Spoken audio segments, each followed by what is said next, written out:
Hi guys, let's talk about the importance of strength and mobility in our wrist joints when it comes to our yoga practice, or especially as yogis. Because we know as yogis, I would say more so than any other activity, we tend to be quadruped a lot. So we tend to be on all fours, whether it's in a all fours hands and knees position, a downward facing dog, a plank pose. It takes a lot out of our wrist, and it's really important for us to have not just strength, but also mobility in our wrists. Now, for those of you that are still unclear of what mobility is versus flexibility, even though flexibility is a component of mobility, when we talk about mobility, we talk about how much workspace you have in a joint, meaning how much you're able to move and articulate at a joint, which is also known as the range of motion in a joint. Now, when we're coming into something like an all fours hands and knees position, our wrist comes into what's called wrist extension. And in order to stack from shoulder to wrist, we need about a 90-degree extension in our wrist. Now, for most people, including myself, when we start yoga, that is just asking a lot of our wrists, especially if you haven't done anything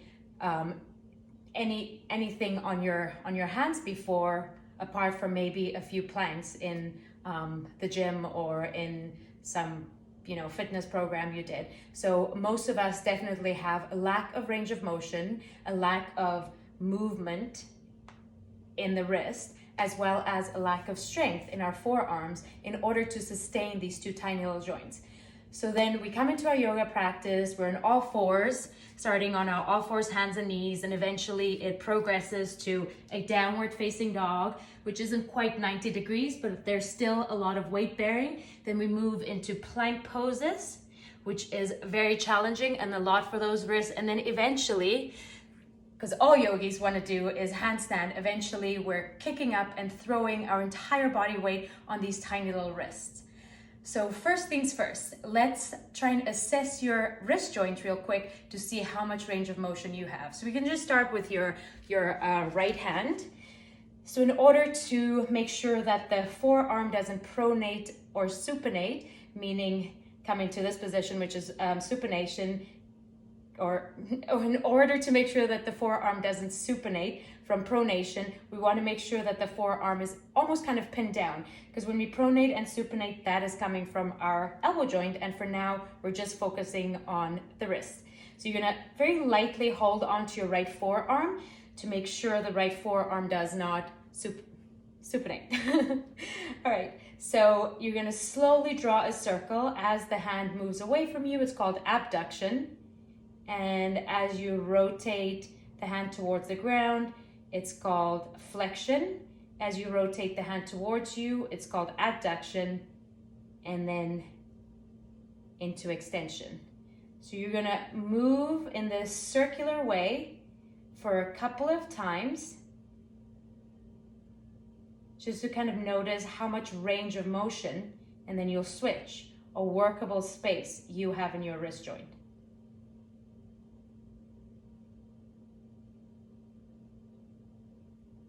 Now we want to make sure when we rotate or do these rotations, also known as controlled articular rotations, that we're not using the fingers. So there's a difference between rotating just my fingers versus keeping the fingers out of it and rotating at the wrist.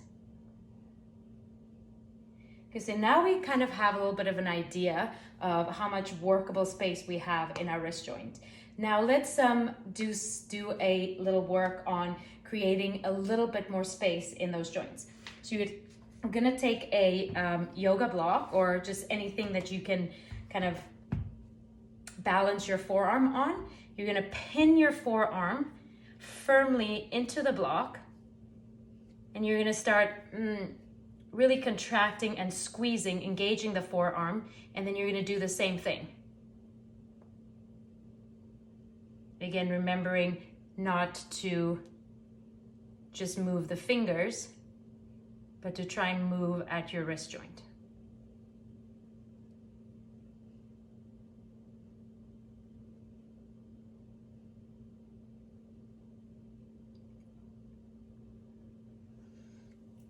just shake it out. And then next we're gonna take a tennis ball. So we want the muscles on our forearms called our extensors, which help extend the wrist, which again, we do a lot in yoga, and also help extend the fingers. We want those muscles to be really strong, and we want those muscles to be super fired when we come into whatever quadruped position we're coming into, especially if we're adding load or weight into it. So you're gonna take a tennis ball or lacrosse ball, whatever you have, and you're gonna squeeze and make a really tight fist. And this is pretty much how much engagement you want when you come into a plank or downward facing dog or when you're doing your handstands. And then you're gonna soften and relax. Go a few times. So as you squeeze that ball, these muscles, your extensor muscles, a group I think of 12, about 12 muscles that help control extension in the wrists and then the fingers are gonna start firing. And then you're gonna soften. And then next, we're gonna create that contraction, that deep squeeze, and we're gonna try and go through those rotations in the wrist joint again, without moving the forearm. And if you need to pin the forearm onto the block, then do that. And then next you're gonna go into wrist extension, holding on to your ball. So you're gonna try and extend and really press the arm away from you as you extend the wrist. Whew. And shake it out. And then lastly, if you have a little weight, I actually only have, this is a 6 pound, so it's actually quite heavy, but if you have something smaller, that would be really, really, really, really helpful. So you can take your block again, pin your forearm on top of your block, and you're going to flex. So we're getting a stretch, but under load with your weight. And then you're gonna pin the forearm down, and then you're gonna try and extend. Do this a few times. Flex and extend. And then you're gonna hold that extended position, really squeeze the weight, keep the forearm pinned down.